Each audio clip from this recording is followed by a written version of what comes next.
Hello YouTube. So let's have a look at this idioms for the first time.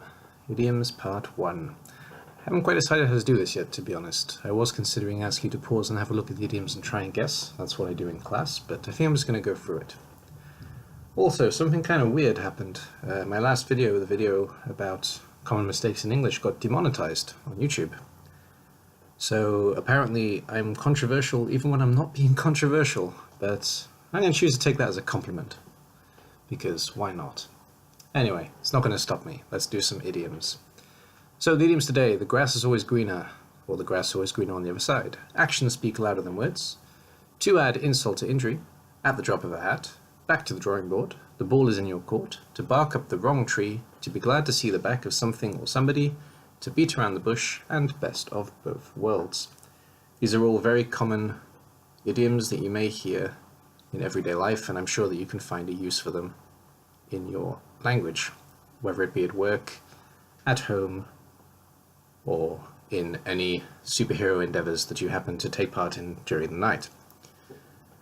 Anyway, let's have a look at them then. I'm just going to scroll down. I'm not going to cut this time. So, the grass is always greener, or the grass is always greener on the other side. When we use this idiom, we are saying this feeling that something else is going to be better than what we have in our own reality. So if we think, for example, we don't like our job, so a different job would be better. We don't like our home situation, so we think that a different home situation would be better. Same with a country, same with anything. However, this is often, of course, not the reality. Everything has its pros and cons. So to give you an example sentence, the first person says, "I wish I had a cat, not a dog." And the second person says, "Well, the grass is always greener on the other side." And the first person agrees, "Yeah, I guess the cat would also take up all my time," admitting that maybe it would be the same, regardless of which animal he actually or she actually had. Then we have, actions speak louder than words. Very useful phrase these days, I think. Basically meaning that the things that we do are more important than the things that we say, and have both a longer and a stronger impact on our everyday life. So to give you an example, first person says, "I told her I'm sorry," and the second person says, "Yes, but actions speak louder than words. She still remembers what you did."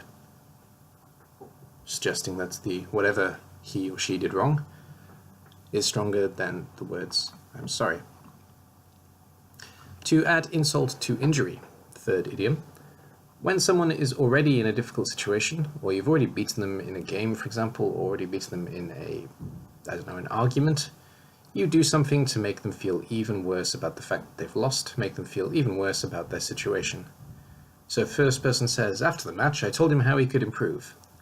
And the second person says, "Yeah, but he was already having a bad day. That's just adding insult to injury." Suggesting that you're making the situation worse. He's not necessarily bad, just he's having a bad day. And the following idiom, at the drop of a hat. I've lost track of what number I'm on, I think 4. At the drop of a hat basically means immediately, without any kind of pause, without any kind of hesitation. So, at the drop of a hat, I would be out of here if I had somewhere else to go. Suggesting that he doesn't have somewhere else to go, so he's stuck, but if he did, he wouldn't even think about it. He'd be gone, or she'd be gone. Back to the drawing board. To state your intention to return to the planning stage of something. So when you've made a mistake, for example, you realize that your plan has failed, so you have to go back and rethink your plan. This is usually how we use it when we've already made a mistake or when we've done something wrong. We go back and look at the origins of what we've made and try to fix it. So, as an example, a sentence where it's used, "I wasn't expecting that to cost so much." Okay, now this won't work. I guess it's back to the drawing board. And in this video as well, I will link the whiteboard if you like as well, the document with all this written down, so you can actually check. Next idiom is, the ball is in your court.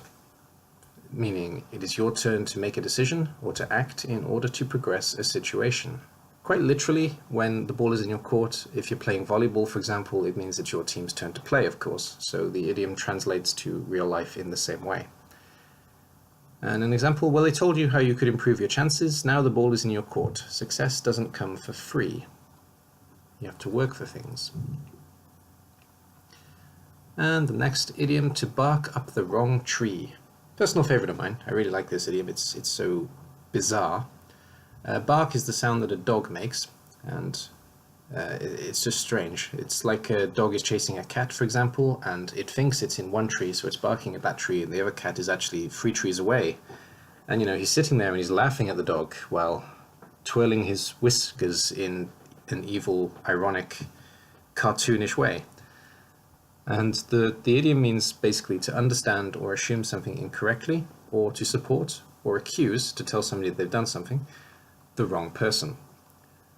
So, for example, first person says, come on, you're someone who can lead us and improve things. And second person goes, hey, hey, hey, I never said I wanted that kind of power. You're barking up the wrong tree. You shouldn't support me, basically. Next up we have to be glad to see the back of something or somebody. Something is shortened here and somebody is shortened here as well. That's what these acronyms mean. They're not acronyms, these short forms mean.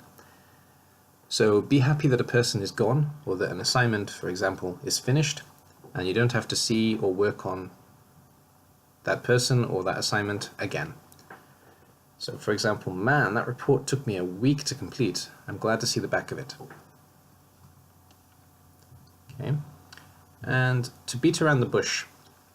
Also a rather strange, really rather strange idiom actually. I'm trying to think of where this actually comes from. I'm trying to imagine a situation in which you would actually beat around a bush. A bush is a small green thing like a plant and like a tree, but it's smaller and it stands in the ground and grows out of the ground into kind of a ball shape or a square shape, for example. It's very common in American gardens. And I can kind of imagine that, for example, there's a snake in a bush, and your job is to kill the snake, but instead of just going into the bush and hitting it around the head, you know, you're hitting the floor around it, trying to get the snake to come out. So I guess that's where the idiom comes from. And what it means basically is to talk in general, but not say what the person wants to hear, or to not answer a question that you've been asked directly, basically to avoid saying something. I've got a bit of a strange example, but it's quite a common one, I guess. I asked him if he liked my new book, but he keeps beating around the bush and telling me insignificant things were good, as opposed to giving me a full breakdown of the work. So for example, when you're watching a film, you say, oh yeah, the lighting was good, and it doesn't really tell you anything about the content of the film. This kind of thing. And lastly, best of both worlds. Having all the advantages, or at least having multiple advantages. So as an example, if I take the job, it's a part-time job, you know, it's not a full-time job. I can still study and I can also get experience. So that gives me the best of both worlds. Okay. If you think I could do these idioms a little bit better, then please do let me know. But I didn't want to make such a big deal out of it, to be honest. I mostly wanted just to present it. So if you like these idioms, let me know. I'll continue. If you don't like them, then I won't continue. And if you think I could do it in a different way, then tell me. Thank you guys. The document will be linked in the description. Bye bye for now.